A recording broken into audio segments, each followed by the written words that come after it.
आप अपनी जनता पार्टी के राष्ट्रीय अध्यक्ष हैं और कुछ पॉलिटिकल सवाल अगर आपसे ना पूछें तो इंटरव्यू बेमानी होगा। 2027 के विधानसभा चुनाव यूपी में आ रहे हैं। एक थर्ड फ्रंट की बात हो रही है जिसमें आप, चंद्रशेखर आज़ाद, पल्लवी पटेल, इनके नाम हैं। क्या वो जल्द हमें देखने को सामने मिलेगा, एक थर्ड फ्रंट? स्वाभाविक रूप से इस उत्तर प्रदेश में तीसरे मोर्चे की आवश्यकता है। यूँ तो कहने के लिए उत्तर प्रदेश में biggest opposition party Samajwadi party है, लेकिन अपने पूरे टेन्योर में भाजपा सरकार के असफलता के खिलाफ एक भी बार सड़क पर नहीं आई। तो नुरा कुश्ती लड़ रही है, तो जो भाजपा से गलबहियां मिला के लड़ रही है वो भाजपा को सत्ता सटा नहीं सकती है। अखिलेश यादव तो रोज प्रेस कॉन्फ्रेंस करके बीजेपी को घेरते हैं। करते हैं ना। उनके पास 110 विधायक हैं, 37 सांसद हैं, क्या अचार डालने के लिए? अगर ये आज बेरोजगारी, गरीबी, महंगाई, किसान समस्या, स्कूल का बंदीकरण किया जाना, लैंड बिगड़ी कानून व्यवस्था, रोज दर्जनों नौजवानों की हत्याएं होनी, दर्जनों बेटियां, बहन बेटियों का बलात्कार, दुराचार की घटनाएं, आज जिस तरीके से अपराध की बाढ़ आई है, और उत्तर प्रदेश पूरे देश में महिला उत्पीड़न के मामले में, दलित उत्पीड़न के मामले में, हत्या के मामले में नंबर 1 है, और योगी जी कहते हैं जीरो टॉलरेंस। तो आखिर ये इतनी बड़ी बड़ी जघन्य घटनाएं हो रही हैं, समाजवादी पार्टी सो क्यों रही है? कुंभकर्णी नींद में केवल प्रेस कॉन्फ्रेंस के माध्यम से कुछ मीठी, कुछ तीखी, कुछ घुमावदार बात करके ये बीजेपी को हटाना चाहते हैं। अरे बीजेपी के रहमो करम पर समाजवादी पार्टी चल रही है। अगर रहमो करम पर नहीं चलती होती तो अपोजिशन की भूमिका में सड़क पर दिखाई पड़ते, संघर्ष करते होते, मुद्दों पर सरकार को घेरते। लेकिन आज तक इन्होंने सरकार को क्लीन चिट दिया है, प्रेस कॉन्फ्रेंस करके अपनी औपचारिकता पूरी की है, सरकार को घेरने का काम नहीं किया। आप तो बिल्कुल अलग बात कह रहे हैं। वो कह रहे हैं कि हम बीजेपी के खिलाफ हर वक्त हैं, 2027 में साइकिल चलेगी पूरे यूपी में। आप कह रहे हैं वो गलबहियां कर रहे हैं। हम कह रहे हैं कि अगर गलबहियां कर रहे थे तो अपोजिशन नेता की हैसियत से, अपोजिशन बिगेस्ट अपोजिशन पार्टी की हैसियत से आज तक सड़क के खिलाफ सड़क पर उतरे क्यों, सरकार के खिलाफ सड़क पर उतरे क्यों नहीं? एक चीज़। दूसरी चीज़, हमने समस्या एक नहीं अनेक बता दी जी। किसी भी समस्या के खिलाफ आंदोलन क्यों नहीं किया, संघर्ष क्यों नहीं किया? यहाँ तक कि दुहाई देते हैं पीडीए का जी। और पीडीए की यूनिवर्सिटीज़ में या उच्च शिक्षण संस्थाओं में जात से जो शब्दों को कह करके जो अपमानित किए जाने के लिए कानून आया था, एक बार भी यूजीसी इक्विटी लॉ, एक बार भी समाजवादी पार्टी सड़क पे नहीं आई। बात करेगी पीडीए का, क्यों लौट लेने के लिए पीडीए क्यों नहीं समर्थन में आई? तो हमारी 1 साल की पार्टी, हम उत्तर प्रदेश में ऐतिहासिक प्रदर्शन कर सकते हैं, सभी जिला मुख्यालयों पर धरना प्रदर्शन के माध्यम से राष्ट्रपति विज्ञापन दे सकते हैं, यहाँ तक कि जंतर मंतर पर हम ऐतिहासिक धरना प्रदर्शन आंदोलन कर सकते हैं। तो इनके पास तो 37 सांसद हैं, 110 विधायक हैं, तो ये क्यों नहीं कर सकते? तो सर आप मतलब है ये है भाजपा से ये सपना देख रहे हैं कि भाजपा हटेगी तो हम आएंगे जी। वो तो कह रहे हैं हमारा 27 में ये सपना देख रहे हैं कि भाजपा हटेगी तो हम आएंगे। तो इनके कारण तो भाजपा नहीं हट सकती। भाजपा को हटाने के लिए हमें तीसरे मोर्चे को बनाने की आवश्यकता है, और इस दिशा में हम प्रयास कर रहे हैं कि जल्दी एक शक्तिशाली तीसरा मोर्चा आए जो बीजेपी को सत्ता से तो बाहर का रास्ता दिखाए, साथ ही साथ बीजेपी से नुरा कुश्ती वालों का भी चेहरा बेनकाब करे। कह रहे हैं कि बीजेपी के साथ जो नुरा कुश्ती करे उनका चेहरा बेनकाब करे, यानी जो तीसरा मोर्चा आपका है उनमें कौन कौन लोग आ सकते हैं? ये अभी थोड़ा जल्दबाजी होगी, थोड़ा इंतजार करेंगे। इंतजार का थोड़ा फल बहुत अच्छा लगता है, मीठा स्वादिष्ट होता है। जो भी होगा अच्छा होगा। क्या तीसरा मोर्चा, आपने जिस तरह बात की उससे तो ये बिल्कुल लग रहा है कि वो समाजवादी पार्टी के साथ तो नहीं जाएगी। क्या कांग्रेस के साथ आपकी बातचीत हो सकती है? क्या बीएसपी के साथ बातचीत हो सकती है? भाई कुल मिलाकर के जिन लोगों ने पहले संकल्प ले रखा है कि हम अकेले लड़ेंगे, उनसे बात करने का कोई औचित्य नहीं। बसपा ने ये संकल्प लिया है। और रही बात जो शिद्दत के साथ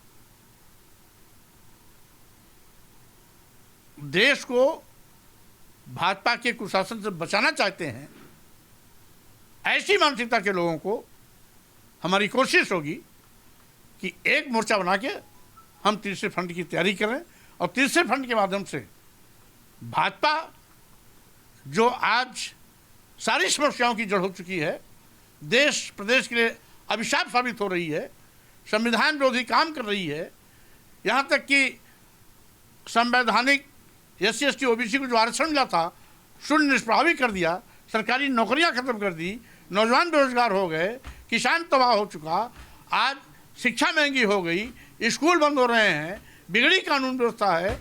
इन सबसे हम प्रदेश और देश को मुक्ति दिला सकें। तो अखिलेश यादव भी तो यही कह रहे हैं, तो क्या उनके साथ कुछ पॉजिटिव बात हो सकती है? क्या वो भी तो बीजेपी को हटाने की बात कर रहे हैं? वो आगे आए, क्योंकि अपोजिशन बिगेस्ट अपोजिशन पार्टी है। अगर बड़े भाई की भूमिका में आते हैं तो स्वागत है, लेकिन जैसा कि मैंने सुना है, वो सपना देखते हैं कि बीजेपी जाएगी तो हम आएंगे। तो इस सपने से बीजेपी नहीं जाने वाली है।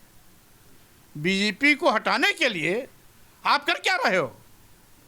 घर में सोते सोते बीजेपी हटाओगे? सड़क पे आना पड़ेगा, और सड़क पर तीसरा मोर्चा ही आएगी। अखिलेश जी को आना होता तो अब तक आ गए होते। ये आपके भी कांग्रेस में जाने की बात बीच में उड़ी, सोशल मीडिया पे हमने देखा, तो क्या कांग्रेस में कुछ ऐसा है क्या कि आप? अब सोशल मीडिया पर तो लोग हमको रोज किसी न किसी पार्टी में भेज देते हैं। बहन जी पुराने लोगों को वापस ले रही हैं, अभी कल भी 2 लोगों की ज्वाइनिंग हुई है, ऐसे में कुछ ऑप्शन बन सकता है?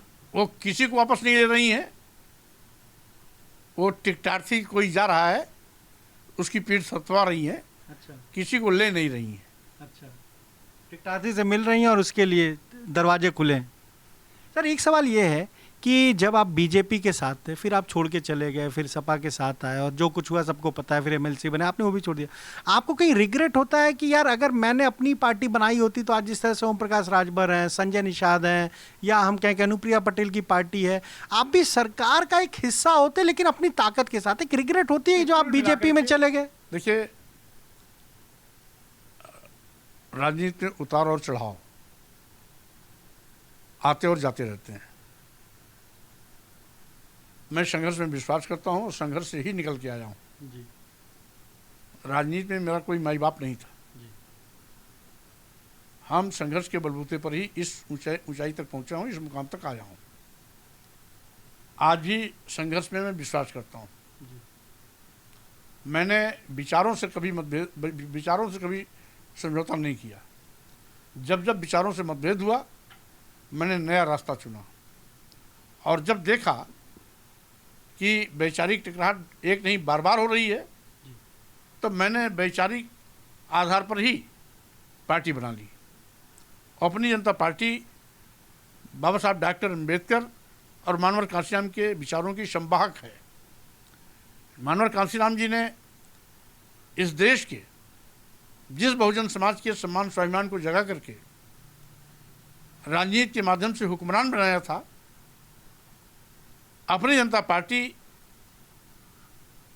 बाबा साहब डॉक्टर अम्बेडकर मानवर कांशीराम के उसी सपने को साकार करने में लगी है। जिसकी जितनी संख्या भारी, उसकी उतनी हिस्सेदारी। जो मानवर कांशीराम जी ने नारा दिया था, वही अपनी जनता पार्टी का भी आज नारा है। इसलिए हम वैचारिकी लड़ाई लड़ रहे हैं, और वैचारिकी परिवर्तन के साथ साथ जब सत्ता परिवर्तन होगा तो स्वाभाविक रूप से वो टिकाऊ भी होगा, मजबूत भी होगा, और जनता की अपेक्षाओं की कसौटी पर खरा भी उतरेगा। या ओम प्रकाश राजभर रोज किसी न किसी को ऑफर देते हैं, अखिलेश यादव को रोज घेरते हैं। कल शिवपाल यादव को ऑफर दे दिया कि रात को कॉल करिए तो मैं बताता हूं बीजेपी में कैसे आएंगे।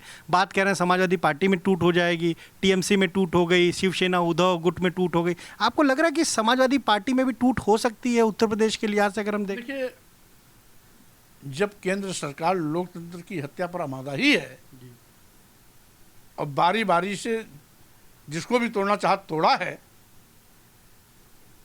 तो तोड़ने की गुंजाइश तो कहीं भी बनती है, उसको नकारा नहीं जा सकता। लेकिन ये लोकतंत्र में अच्छे लक्षण नहीं।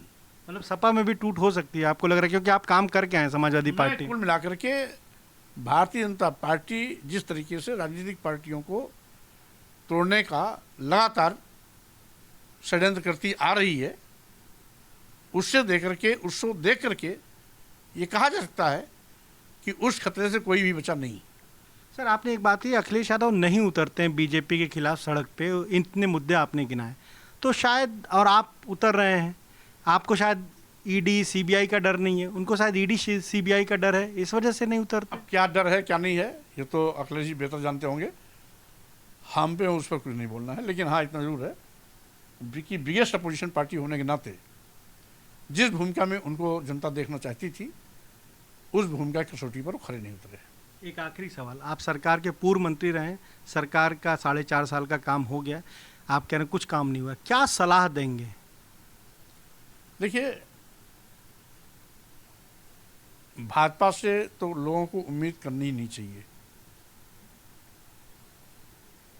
अब प्रदेश और देश की जनता के हित में यही है कि पहले भाजपा को सत्ता से हटाओ, जिसकी शुरुआत उत्तर प्रदेश से होगी। उत्तर प्रदेश बचाओ, भाजपा हटाओ स्लोगन के साथ ये अभियान लगातार चलता रहे। जब तक केंद्र सरकार में भाजपा का सुपड़ा साफ नहीं होगा, तब तक बात बनने वाली नहीं। आपकी पार्टी का चुनाव चिन्ह ऑटो है और ओम प्रकाश राजभर पहले ऑटो चलाते थे, उनके लिए कभी आपका ऑटो खाली हो सकता है क्या? अब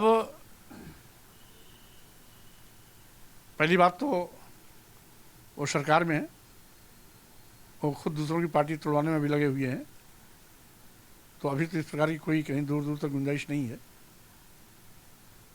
परिस्थितियाँ कभी आएंगी तो देखा जाएगा।